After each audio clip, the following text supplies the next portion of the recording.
Hello and welcome to my nail corner.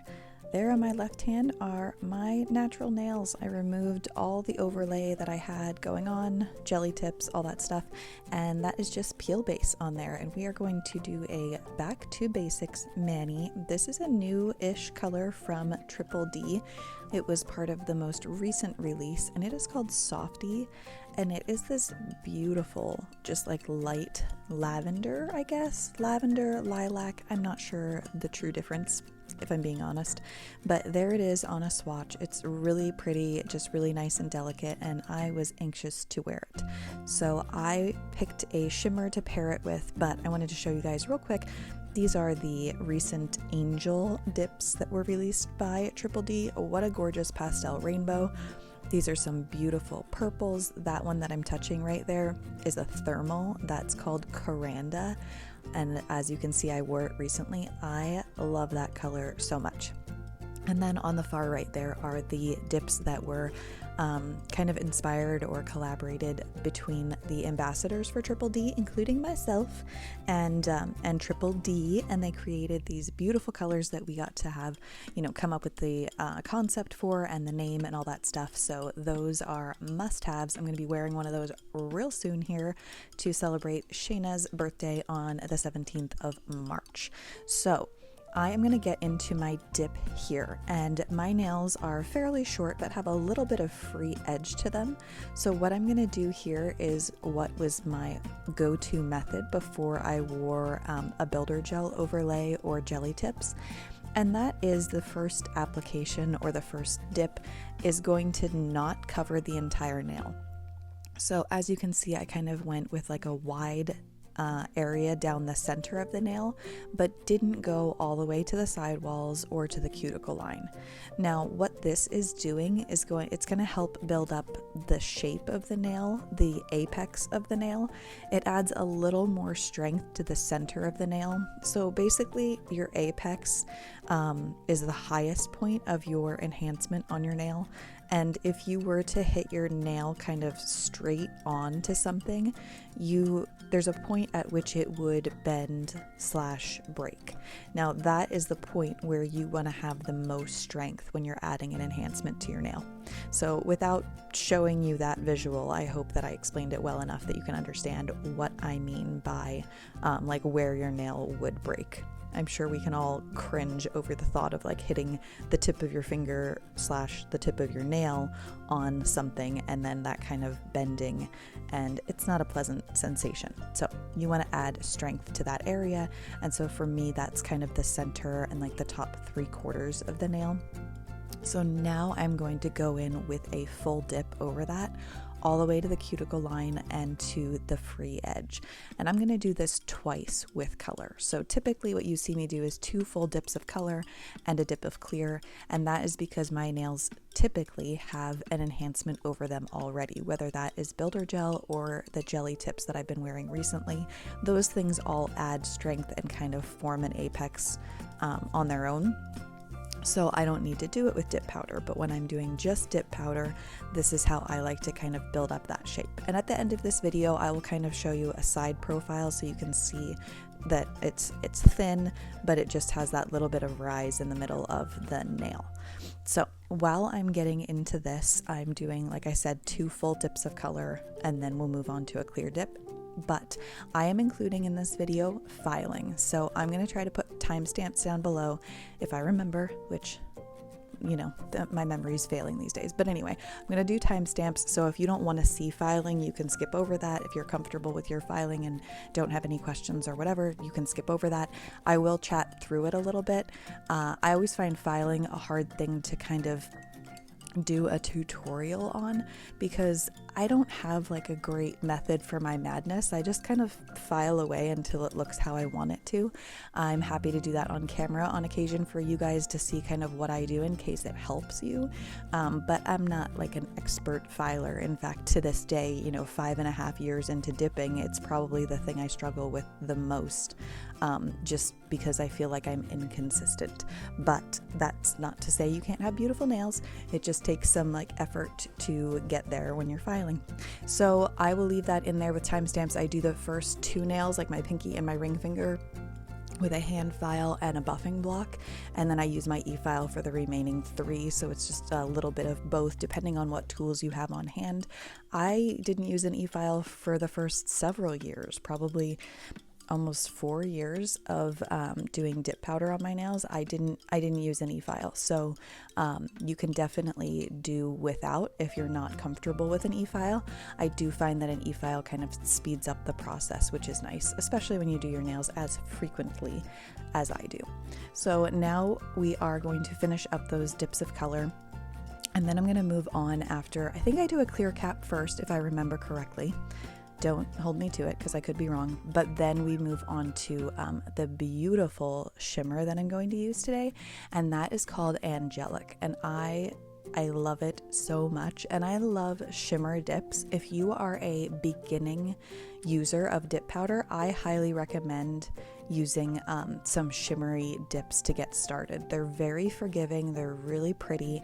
I just find them super easy to work with, and sometimes when you're using solids, sometimes especially pastels, you might get into your filing and find that you end up with them looking patchy or uneven, but I find shimmers to just be very forgiving. But definitely do a cap and clear over whatever you're doing. That is also going to help. If you're somebody who's filing into your dip powder and you're getting a patchy looking outcome, do a cap and clear. I do a dip of clear over everything, and that is going to protect your powder from getting burnt, so to speak, or just patchy spots, because you're just going to be filing the clear dip powder.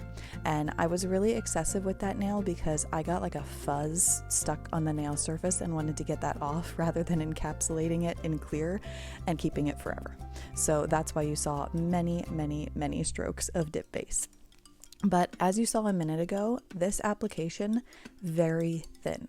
And like I said, you saw I have 2 full dips of color and a third that's partial, and it's still a very thin application, and that is because of my dip liquids. I get a lot of questions about how do you keep layers so thin, or I saw you do this video and you did, umpteen layers of dip powder and nail art and gel top, and they're still so thin.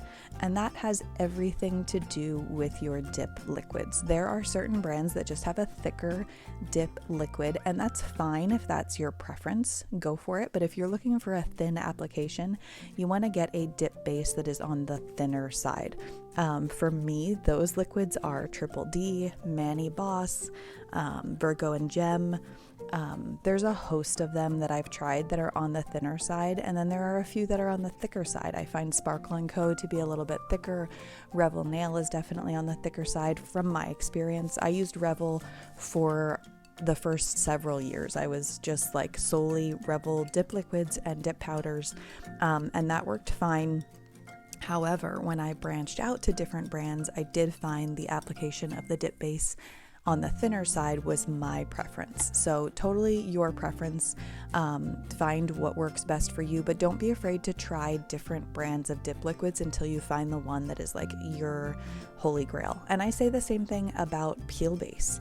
A lot of people, especially recently when the UNT peel base was out of stock on Amazon, everybody was asking like, what's your favorite peel base, or what did you find about this? And I tried probably a half dozen different peel base, and a lot of them worked fine as far as popping off the dip powder when the time came. My preference comes when I apply the peel base. I want it like to be dry in 3 to 5 minutes and then to go right in with my dip application. A lot of peel bases I tried, when I went in with my dip base, it dried almost instantaneously when it came in contact with the peel base, which gave me like a patchy first layer. If you guys watched a video a couple weeks ago, I used Gigi's custom dips, dip liquids to show those off, and I was trying out a new peel base, and what you could see is the difference between when I used UNT peel base, I had a really smooth first application of dip powder, and then the other brand peel base, it just was a patchy first layer. Now that can be easily solved by either doing an extra dip of powder or by applying your dip base over your nails and letting that dry real quick and then going in with your dip powder, your first layer of dip powder. So there are ways around it if your holy grail of peel base is unavailable, but that's kind of something that I struggled with was finding something that was comparable in dry time and first layer of dip application. So now we're well into this beautiful shimmer dip called Angelic. I thought it was really pretty and a great pairing with Softie. So if you have those, definitely try them out. I highly recommend. I thought they were really pretty colors and they applied really nicely. So I'm going to do my second dip of color and then a cap and clear, and then we'll get into some filing. But this video is on the longer side, so like I said, use timestamps if you want to skip ahead. I'm not going to be offended. I won't know, who got tired of listening to me talk or who got tired of watching me file. So no offense taken, but I wanted to have kind of a start to finish basic dip powder application on natural nails because I've been wearing enhancements over my nails for quite some time between builder gel and jelly tips, and not all of you do that. And so I wanted to just go back to basics for you guys and do a really basic application. So I hope that's helpful, and especially for beginners who are looking for like a good start to finish, all the steps. I'm not skipping anything or cutting anything out. So this is a few steps are kind of sped up because you don't need to see real time me dipping my nails 3 times. So I do speed it up a little bit for you, but I did include everything so that there was no confusion as to what the steps were. So this week I have a couple videos I'm aiming to get up for you guys.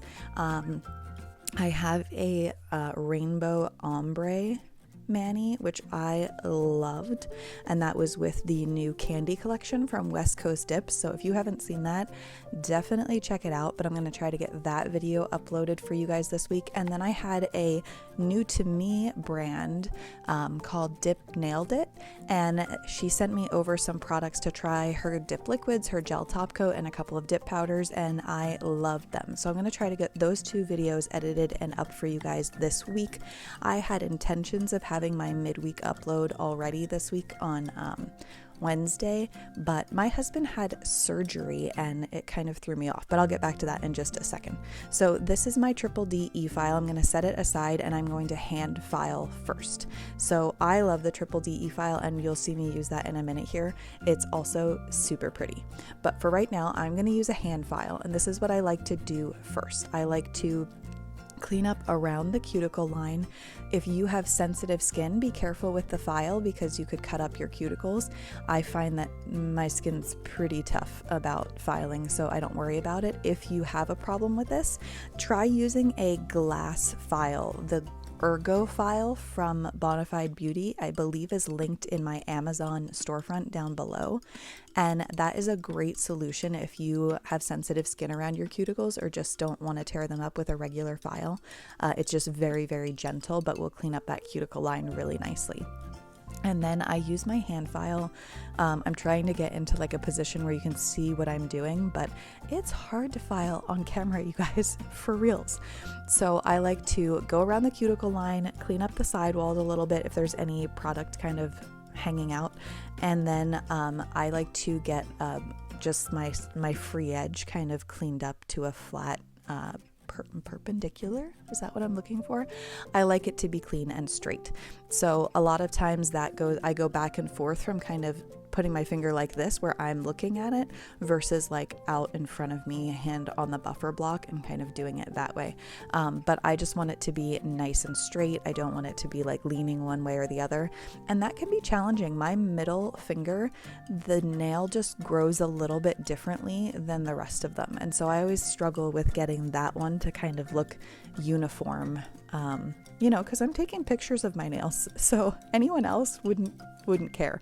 And nobody in my day-to-day life would notice, but I know because I spend a lot of time looking at my hands. So that is how I'm going about getting my free edge nice and straight. In a second, I'm going to give you a little bit of a kind of close up. So if you are filing that free edge, you want to make sure that your file is not tilted. So in a second, you'll see it up close, but you want to not tilt it. Okay, so right there. So see, flat like that. You don't want to tilt it down you'll get rounded corners, or if you tilt it the other way, you're going to get kind of like a concave look on the top. So you just want to make sure your file is kind of just flat against that free edge to get a nice clean square line. And so that makes a difference too, is just kind of paying attention to the angle of your file. Make sure it's not tilted one way or the other. So hopefully these things help you out if it's something you haven't thought about before or wondered why you're not getting that crisp line. But I'm going to go ahead and finish hand filing. And then what I was going to tell you about is my husband had surgery on Monday. It was a scheduled surgery. They found a few weeks ago, I guess a few months ago now, that he had a tumor under his fingernail. So he's had kind of pretty severe pain in his middle finger on his left hand very randomly, and sometimes it'll throb and keep him awake at night. Other times he'll like tap that finger on something and it would drop him to his knees in pain, and he's no sissy, but that's been going on for 12 to 15 years, and he always tried to figure out why and kind of associated it with when he was in Iraq. He closed it in a Humvee door once, and so he thought he may have done some damage or something, and every time he talked to a doctor, they just shrugged him off and just said, oh, it's probably nerve damage, like there's nothing we can do about that. And I mean, this has been a lot of years of it being a pain. And so finally I said to him this is like, it's compromising your quality of living. Like, he likes to summit mountains, and when it was cold, the pain would be worse.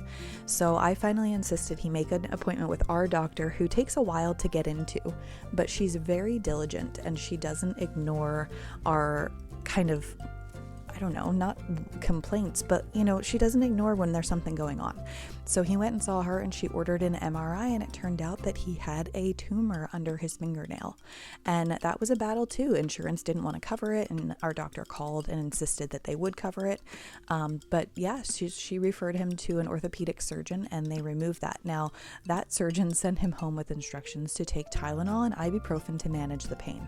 Now, I won't go into details because I know that the thought of it makes my stomach turn, but if you got to lift somebody's fingernail and then cut into their finger and remove a tumor, I just don't see how you think that's going to be managed with Tylenol. So anyway, we thankfully had some stronger medications on hand that we were able to manage it with until the next day, when we could call the doctor and say, that's not going to cut it. But it just kind of threw off my week. He initially planned to go back to work the next day, and that certainly didn't happen. So we had a couple of days of just kind of managing pain, and I just had a patient in my house. And my kids were sick for 2 weeks, so fortunately they got better in time for me to be taking care of my husband. But I've been full-time caretaker, which I don't mind. I enjoy taking care of people, but it did throw off my nail routines. So now I am just using a buffing block on those first two nails, my pinky and ring finger. And this is just kind of to show you that what my process would be if I didn't use an eFile. It's really very simple. When you have a thin dip base, you're going to have a pretty smooth application, and it's going to be nice and thin. So there's not a whole lot of surface filing that's needed. So I usually take the buffing block, I kind of smooth the sidewalls and the cuticle line transition, because what you really want is not to have like a big ledge on the sides or at the cuticle line. You guys know what I'm talking about when your dip powder is growing out and it starts to lift at the cuticle line and your hair gets stuck under it. That's what you're trying to avoid. So the smoother the transition is from your natural nail to that dip powder, the less likely you are to get lifting and that kind of snagging of your hair or whatnot, just that lifting at the free edge. It's not something you want. If you get lifting, you need to pay attention to it and remove that dip powder, or at least file off the lifted areas, because when moisture gets trapped under the dip powder on your natural nail, you can get what's called a greenie, and nobody wants that. So that is going to be like a fungus that's on the surface of your nail. Now, once you remove the dip powder and that is exposed to air, it's done, it's going to die, but that green spot is going to stay on your nail until it grows out. And we all know like the 6 months or so that you're going to wait to get that grown out. and nobody wants that. So really basic, just kind of blend your sidewalls and your cuticle line with your buffing block and then go over the surface of the nail to get a nice smooth finish. Especially if you're using dip liquids, you want a really nice smooth surface for your dip top coat so that you have like a nice shine with no just lumps, bumps, pieces of dust, things like that. So buffing block is a great solution for filing if you don't have an eFile on hand. So now I'm going to pull out my eFile. Again, this isn't going to be my Triple D eFile. It is a fantastic quality one. She has a new one coming along, which I'm really excited to see, and it comes with a great stand as well. But this is the current Triple D eFile. And so I'm going to do the same thing I kind of did with the buffing block, but with an eFile. You should use this at whatever speed you're comfortable with. I'm using a diamond barrel bit that can hit my skin and not cause any pain at all. So I really like it, especially for a beginner, but I am not really a beginner anymore, and it's still my favorite bit to use. So I am probably running this at about 12,000 RPM. Again, that's my comfort level. Start small and build up, because if you start too fast and you put pressure on the nail, you could take a divot out of your dip powder, and you don't want to do that. So start small and then build up to the speed that you're comfortable with, and let the eFile do the work for you.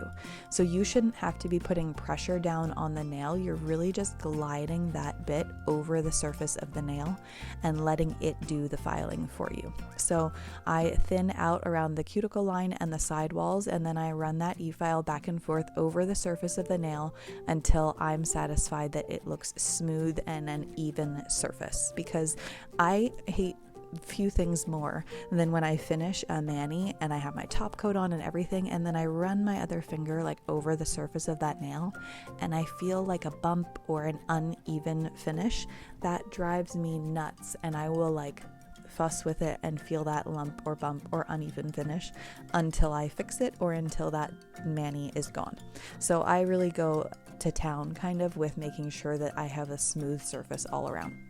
So I'm going to take a break from talking your ears off and let you guys finish watching me file these last two fingers, and then we're going to come back and talk about top coat. But before that, I have one more cleanup thing that I like to do, and I feel like it was a pretty big game changer for my cuticle line cleanup. So stay tuned, and I will be back in just a second to talk about that.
Okay, so now that everything is filed, shaped, buffed, all those things, I like to rinse either with water and a scrubby brush like this one, or with rubbing alcohol on a scrubby brush. That's going to get all your dust off, any excess particles that would get in your way when you're doing top coat or any cleanup. So rubbing alcohol is a great solution. With a lint-free wipe is fine also. This is a glass cuticle tool. This particular one is sold by Triple D. I also have a few that are from my Amazon storefront down below, and these are, to me, a game changer. So I am using the Triple D cuticle softener. I also often use the Blue Cross cuticle remover that is sold on Amazon. So check out my storefront below for any of these things, or the Triple D website. So this is going to help kind of loosen up any product that's on your skin. And the glass cuticle tool, cuticle pusher, cuticle whatever you want to call it, is really it's like porous, but it's gentle. So that's going to help if you have any kind of product either on the nail so that you don't have like a smooth cuticle line, or on your skin around the nail. This just does a really nice job of cleaning up any of that excess. And you guys, this mani is light colors, so it's not a huge deal. But if you're working with dark colors, if you're working with a black or a navy blue or a dark teal, and you're like, oh my goodness, my cuticle line never looks crisp and clean until like 2 days later when all that residual product is washed off in like the shower and doing dishes and all that stuff, this is the game changer. You can walk away from doing those dark colored manis and have a really crisp, clean cuticle line like immediately. So if that's something you struggle with and you're wanting a solution for, I highly recommend a glass cuticle tool. And just like I said, I like to use either a cuticle softener or the Blue Cross cuticle remover. I guess it's a softener as well, but that just kind of helps break apart any of that excess product. And again, if I was using a darker color, you would see a much more dramatic difference, but you can see right there that this picks up a little bit of product. It kind of cleans that up, gives it more of a crisp line. Now, I will caution you, if you're using peel base, be careful with this step because you can pop off a peely, and I don't think there are more frustrating things, or there are very few things that are more frustrating than getting to the tail end of a mani. You're like just getting ready for your top coat and you pop off a dip powder nail. Now you could glue that back on. I've seen that question. If you have a dip powder nail that pops off and you're not ready for it, you can absolutely reapply peel base to your nail and then use dip base to glue that dip nail right back on. Totally up to you, but that is a solution. So now that I've gone ahead and done that, I would recommend that you either use rubbing alcohol again or rinse in water just to get any product, like if you use a cuticle softener, get that off of the nail surface before you go in with your top coat. Now I am going to use gel today. It's kind of my preference for a flawless shiny top coat, but you can absolutely do your activator and dip top coat at this stage. So I am going in with gel base. If you are using gel products over dip powder, you're going to want to use a gel base before your gel top. Gel top coat does not like to adhere well to a slick, smooth surface, and we just buff those nails super smooth. So if you've been using gel top coat over dip powder and it's peeling up on you pretty quickly after you've done a mani, that's going to be a game changer for you to put gel base under it. Gel base cures and has a tacky surface to it. That tacky surface is going to allow your gel top coat to stick so much better. So definitely consider that if you do not have a gel base, but you have a gel primer such as Triple D's Ultra Bond or Young Nails Protein Bond. That is another alternative. I personally don't have, I still get some peeling if I do that, especially if you're planning to wear a mani for 2 to 3 weeks. I never do, but I know some of you ladies are doing that. So I think the long-term wear will be gel base and gel top coat, and that's going to be the best solution. So I am going to pop those into my Triple D lamp for 30 seconds. And then we're going to go in with gel top. And I am not actually moving at this super speed. I have sped up the video because, well, it's exactly the same as applying gel base, except it's a different product. So you're just going to get all the way around. If you want a longer lasting mani, you want to do just that, and that is cap the free edge. And that's just going to give you a really good seal. You want to seal all the way around that nail or that dip powder to your nail, and so that free edge being capped is going to be really important. You can see I went back over the nail after I got another fuzz. I think I must have had a ceiling fan on or something while I was doing this, and I don't recommend it because little floaties were getting into my top coat application and it was driving me nuts. So if you see like 8,000 strokes on a nail, not necessary. It's because there was like a fuzz and I was trying to get that out. So I'm going to finish up my gel top coat. I'm going to cure for 60 seconds and then we're going to wrap this up.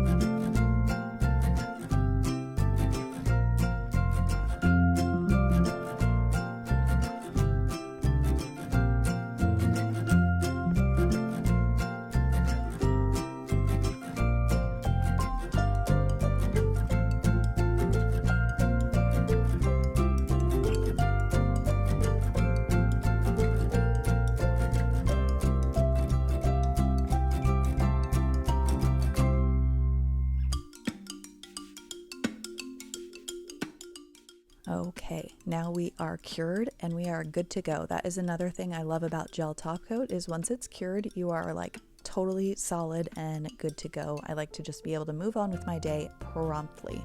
Look at how glossy, look at how thin that application is. That's over my natural nails. And I just feel confident that these are going to be strong and protected by my dip powder. Do you see that little bit of an arch in the center of the nail? That is going to give a little bit of added strength. Now, the longer your nail is, the higher of an apex you need to build. But on shorties like these, I didn't need much. So now I'm going to go in with cuticle oil. It may be my second favorite step. I think the top coat is my favorite step of a mani, but I love a cuticle oil after my application. This one is from Triple D. It's a really light cherry scent, and it's very soothing. It melts right into your skin. So that's a great cuticle oil. If you're shopping Triple D, definitely snag some. I like to go around the cuticle line, really hydrate that skin because it's been like filed and had chemicals around it, things like that. And then underneath my nail as well and hydrate that skin. So I hope you learned something new, and if not, I hope you were refreshed on the basic steps of dip powder application. Thanks for being here with me and hanging out and listening to me talk for all this time. And I will see you guys soon in my next vid. Bye now.